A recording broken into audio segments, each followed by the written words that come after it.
Next है आपका assertion और रीजनिंग वाला क्वेश्चन है, ठीक है। तो असर्शन दे के रखा है आप, तो बच्चों इसमें देखो आपको दे के रखा है, असर्शन में क्या दे के रखा है कि अगर A B C A P में है तो 2b equals to a plus C, बिल्कुल सही बात है। और दूसरा दे के रखा है sum of first n odd natural number is n square, ठीक है। तो यहाँ पे पहला वाला तो आ जाएगा आपका, पहला असर्शन तो बिल्कुल सही है, ठीक है, करेक्ट है, ए इज करेक्ट।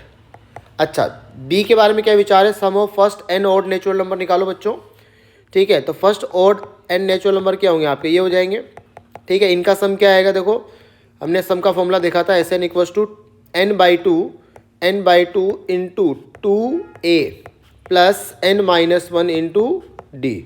तो इसको सोल्व करने से कितना आएगा, एन स्क्वायर, यानी r is also right, r is also correct. लेकिन अगर आप देखोगे तो जो रीज़न है वो सही रीज़न नहीं है इसके लिए, ठीक है। a is correct but r does not qualify, but r is not the correct reason, है ना, not the correct reason for assertion, ठीक है।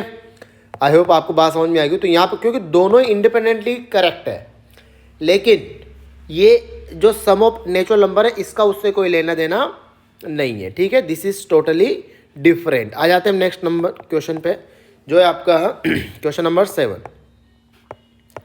हाँ बच्चों, तो देखो सम के ऊपर है question, sum of first 15 terms of an AP is 750 and its first term is 15, find its 20th term, ठीक है। तो 20th टर्म अगर आपको निकालनी है तो आपको कॉमन डिफरेंस चाहिए, क्योंकि फर्स्ट टर्म तो कितना है 15।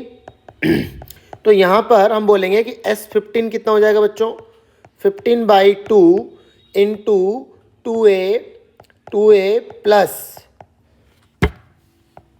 n minus 1। अच्छा, ये कौन n की जगह कितना आ जाएगा बच्चों, n की जगह भी कितना आ जाएगा 15, तो 15 माइनस 1 इंटू डी। तो पहले जो गिवन इक्वेशन है ना उससे हम क्या निकालेंगे, d निकालेंगे। कितना आ जाएगा बच्चों, देखो तो यहाँ से 15 से ये कितनी बार कट हो जाएगा आपका, 50 टाइम्स हो जाएगा, ठीक है। तो और ये मिल जाएगा 30 प्लस 14d इक्वल्स टू 100, ठीक है। 14d इक्वल्स टू आ जाएगा बच्चों 70, ठीक है, और d इक्वल्स टू आ जाएगा आपका 5, ठीक है। अब 20th टर्म निकालनी है तो a20 हो जाएगी आपकी a प्लस 19d, और a कितना है बच्चों हमारे पास 15, तो 15 प्लस 19 इंटू 5, ये कितना आ जाएगा आपका 110, एज सिंपल एज दैट, ठीक है। तो ये आया था आपका 3 मार्क्स में, ठीक है। तो अब नेक्स्ट क्वेश्चन है क्वेश्चन नंबर 8। बच्चों नेक्स्ट क्वेश्चन अपना, Rahul repays his total loan of ₹118,000 by paying every month starting with first installment of ₹1000 if he increases the installment by ₹100 every month। तो बच्चों अगर यहाँ पे आप नोटिस कर पा रहे होंगे तो क्योंकि वो ₹100 हर महीने बढ़ा रहा है, यानी ये AP हो रही है। What amount will be paid by him in the 30th installment, यानी आपको 30th टर्म पूछी है, तो हम बोलेंगे ए, पहले उसने स्टार्ट कहाँ से किया था, ₹1000 से, ठीक है। और कॉमन डिफरेंस कितना है बच्चों 100, ठीक है। तो यहाँ पे 30th इंस्टॉलमेंट कितनी हो जाएगी, A30 हो जाएगा आपका A प्लस 29 इंटू डी हो जाएगा, ठीक है। तो कितना आ जाएगा बच्चों 29, 39, 100, ये तो हो जाएगा आपका पहला वाला आंसर, ठीक है। नेक्स्ट इसने पूछा है what amount of loan has he paid after the 30th installment, ठीक है, कि 30th इंस्टॉलमेंट तक वो कितने पैसे चुका होगा। तो बेसिकली हम बोलेंगे कि वो किस टाइप से पे कर रहा है। उसने पहले ₹1000 दिए, फिर ₹1100 दिए, फिर ₹1200 दिए, ठीक है। तो इस टाइप से अगर वो अमाउंट पे कर रहा है तो बताओ 30th टर्म तक का उसका सम कितना आ जाएगा। तो हम बोलेंगे 30/2 इंटू, ठीक है, 2a प्लस n माइनस 1 यानी 29 इंटू 100, ठीक है बच्चों। तो यहाँ पर ये आ जाएगा आपका 15 इंटू 2000 प्लस 2900, ठीक है। आई होप क्लियर हो गया होगा। तो यहाँ से आपका जब इसको सोल्व करोगे तो ये आ जाएगा 73500, ठीक है। अच्छा, एग्जाम में एक बात ध्यान रखना, जब भी आप ये लिखो, जैसे यहाँ पे आपने A30 लिखा ना, तो आप साइड में ये फॉर्मूला जरूर लिखना। जो भी आप फॉर्मूला यूज कर रहे हो वो आपको मेंशन करना जरूरी है अगर आपको फुल मार्क्स चाहिए तो, ठीक है। n/2, मतलब आप जैसे आप लिख रहे हो ना वैसे आपको लिखना है, बस थोड़ा सा एक्स्ट्रा अगर आप चले जाओगे तो फिर वो आपको, जैसे बहुत सारे बच्चे ये नहीं लिखेंगे, आप लिख दोगे तो ऑब्वियसली आपको फुल मार्क्स मिल जाएंगे, ठीक है। तो क्लियर हो गया, ठीक है। अच्छा, how what amount of loan has he paid after the 30th installment, तो कितना पैसा जा चुका होगा बच्चों, इतना पैसा जा चुका होगा, ठीक है। आई होप ये क्लियर हो गया होगा आपको। बढ़ते हैं नेक्स्ट क्वेश्चन की तरफ। नेक्स्ट क्वेश्चन है अपना, हाँ तो बच्चों नेक्स्ट क्वेश्चन है अपना, the ratio of the 11th term to the 17th term of NAP is this, ठीक है। तो हम बोलेंगे कि आपको A11/A17 जो दे के रखा है वो कितना है, 3/4, ठीक है। तो हम यहाँ बोलेंगे A+10D अपॉन कितना आ जाएगा बच्चों, A+16D इक्वल्स टू कितना आ जाएगा, 3/4। क्रॉस मल्टीप्लाई करेंगे तो क्रॉस मल्टीप्लाई करने से आपको मिलेगा 4 into A+10D equals to 3 into A+16D, और इसको जब आप सोल्व करेंगे तो आपको मिलेगा A इक्वल्स टू 8D, ठीक है। अब हमसे पूछा find the ratio of 5th term to the 21st term of the same AP, ठीक है। तो हमने बोला कि A5 अपॉन A21 कितना आएगा बच्चों, A+4D अपॉन ये हो जाएगा A+20D। A की वैल्यू रख दो तो कितना हो जाएगा, एक A की वैल्यू कितनी है, 8D, तो ये जाएगा 12D, और ये कितना आ जाएगा बच्चों, 28D, ठीक है। तो ये D से D कैंसिल आउट हो जाएगा और ये आ जाएगा 3/7। नेक्स्ट क्वेश्चन है आपका, also find the ratio of the sum of the first 5 terms to that of the first 21 terms, ठीक है। तो यहाँ पे हम बोलेंगे, हमें पूछा गया है S5 अपॉन S21, तो ये हो जाएगा आपका 5/2 इंटू फर्स्ट 2A। फॉर्मूला क्या होता है SN का, SN का फॉर्मूला बच्चों क्या होता है, n/2 into 2A plus n-1 into D, ठीक है। तो यहाँ पे हमने ये इस टाइप से लिख दिया,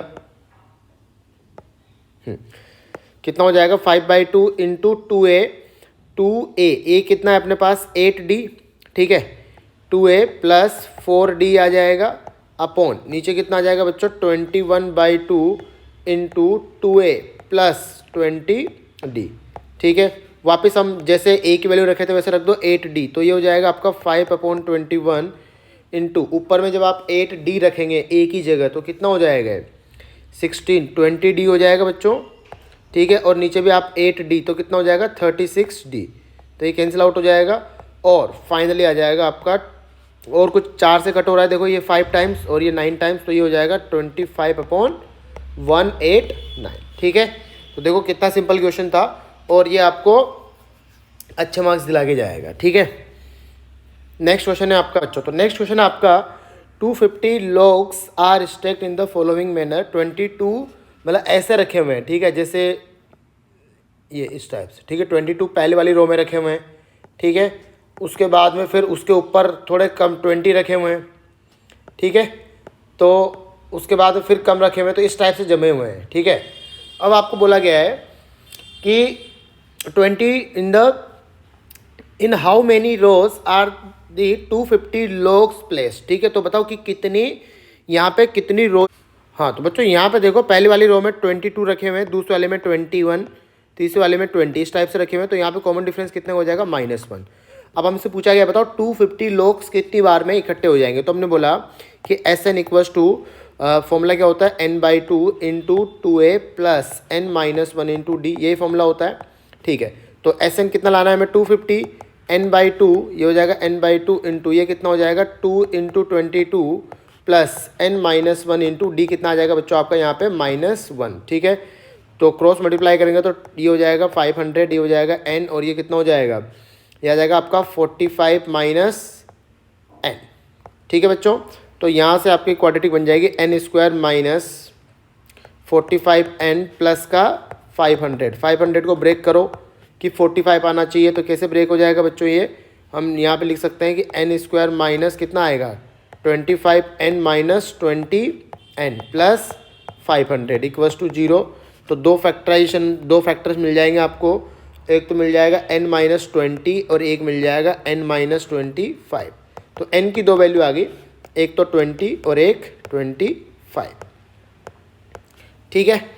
अच्छा अब n = 20 लिया जाए या 25 लिया जाए, ठीक है। तो देखो यहाँ पे ये 2 आंसर क्यों आते हैं बच्चों, इसका रीज़न जानो, ठीक है। ऐसा होता है कि एक टाइम होगा जब यहाँ पे अगर मैथमेटिकली थ्योरेटिकली देखा जाए तो लोग एक टाइम ऐसा होगा जब देखो यहाँ पर ये 20 है, ठीक है।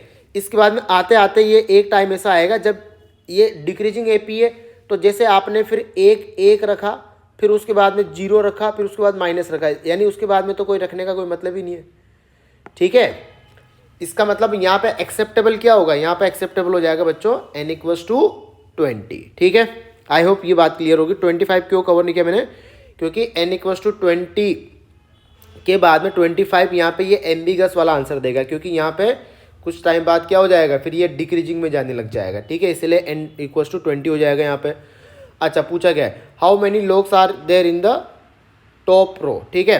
तो यहाँ पे जो टॉप रो आएगी उसमें कितने हो जाएंगे, तो हम बोलेंगे T20 है ना, A20 पूछा है हमसे, तो कितना हो जाएगा बच्चों A + n-19D हो जाएगा, ठीक है। A कितना है आपका, A कितना था 22 + 19 और D कितना है -1, तो कितना हो जाएगा 3, ठीक है। तो आई होप क्लियर हो गया होगा, ठीक है। तो इस टाइप से आप और भी क्वेश्चन अब आप इसके अलावा एनसीईआरटी भी प्रैक्टिस कर सकते हैं, ठीक है। और ये मोर देन सफिशिएंट हो जाएगा सीबीएसई के हिसाब से, ठीक है बच्चों।